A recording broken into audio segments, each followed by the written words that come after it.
आज बात करते हैं एक ऐसी कहानी की जो सच और वहम के बीच की लकीर को धुंधला कर देती है। ये कहानी है विभूति भूषण बंद्योपाध्याय की क्लासिक रचना अशरीरी। एक ऐसा किस्सा जो यकीनन सोचने पर मजबूर कर देगा। अब देखिए, कहानी की शुरुआत ही कितनी अजीब है।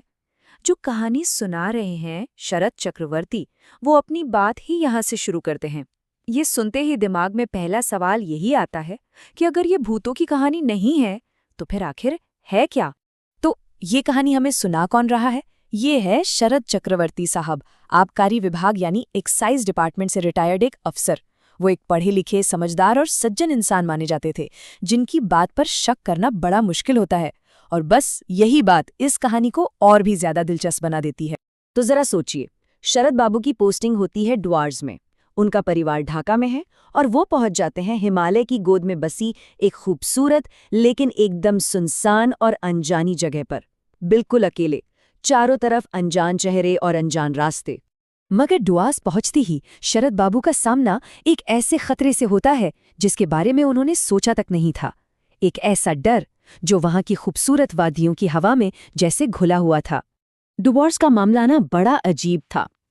एक तरफ जन्नत, मतलब दूर दूर तक फैले चाय के बागान, सामने हिमालय की चोटियां, क्या नजारा रहा होगा। लेकिन इसी जन्नत पर मौत का साया भी था, ब्लैक वाटर फीवर का। और ये बीमारी नए लोगों को तो बिल्कुल नहीं छोड़ती थी। वहां पहुंचते ही उनके जो मेजबान थे, रेवती मोहन मुखोपाध्याय, उन्होंने साफ साफ चेताया। और सोचिए, ये सिर्फ सुनी सुनाई बात नहीं थी। रेवती बाबू खुद अपनी 2 बेटियों को इसी बीमारी में खो चुके थे। अब ये खतरा और भी ज्यादा असली और डरावना लग रहा था।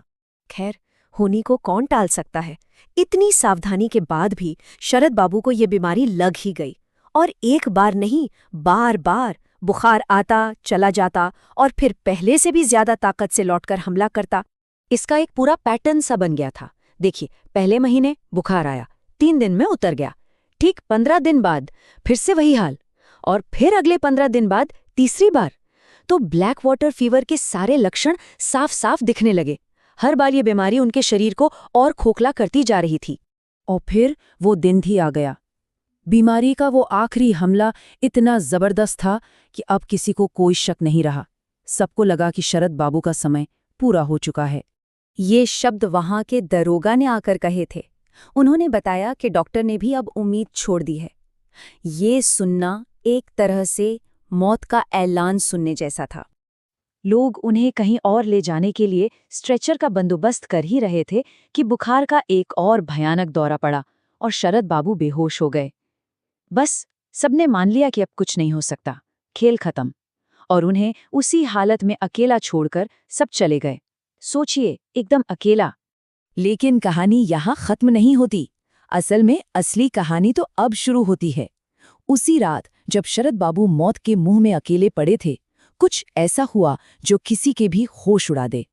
आधी रात का वक्त शरद बाबू को हल्का हल्का होश आता है। कमरा एकदम अंधेरा, चारों तरफ सन्नाटा। शरीर में इतनी भी जान नहीं कि अपने नौकर दिगंबर को आवाज लगा सकें। तभी उनकी नजर खिड़की के बाहर जाती है और वो जो देखते हैं वो बहुत अजीब है। एक सांवले रंग की लड़की बड़ी तेजी से घर का चक्कर लगा रही है और हाथ में एक छड़ी से जमीन पर कोई लकीर खींच रही है, जैसे कोई रक्षा घेरा बना रही हो, बिल्कुल चुपचाप। और फिर वो लड़की उनकी तरफ देखकर कहती है, बस इतना कहकर वो गायब हो जाती है और शरद बाबू फिर से बेहोश हो जाते हैं। कुछ देर बाद फिर उनकी आंख खुलती है और इस बार वो लड़की उनके सिरहाने बैठी है। उसका चेहरा पसीने से भीगा हुआ है, जैसे वो उनकी रखवाली में पूरी जान लगा रही हो। वो फिर से बड़े प्यार से कहती है, सो जा। और शरद बाबू की आंखें फिर बंद हो जाती है। तो उस रहस्यमयी रात के बाद सुबह होती है, और जो सुबह होती है वो किसी करिश्मे से कम नहीं थी। अगली सुबह जब दिगंबर, उनका नौकर, डरते डरते कमरे में आता है तो वो देखता है कि शरद बाबू उठकर बैठे हैं। वो हक्का बक्का रह जाता है। बुखार का नामो निशान नहीं था। शरीर में कमजोरी थी, लेकिन वो पूरी तरह से ठीक थे।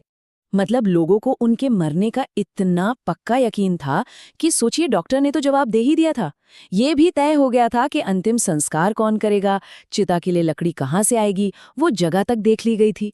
और तो और दरोगा ने सुबह उनके घर मौत की खबर वाला तार भेजने के लिए आदमी भी तैयार कर रखा था, और वो आदमी सुबह जिंदा मिला। इसे चमत्कार नहीं तो और क्या कहेंगे। कहानी के आखिर में शरद चक्रवर्ती खुद कहते हैं कि वो नहीं जानते कि वो सच था या वहम, लेकिन जो भी था, उस एक रात के अनुभव ने उनकी आत्मा को उम्मीद से भर दिया, उन्हें जीने की एक नई वजह, एक नई ताकत दे दी। और कहानी बस यहीं खत्म हो जाती है, एक बहुत बड़े सवाल के साथ। कौन थी वो? वो अशरीरी कोई देवी थी, कोई अच्छी आत्मा, या फिर मरते हुए दिमाग का बनाया हुआ एक खूबसूरत वहम जिसने उन्हें मौत के मुंह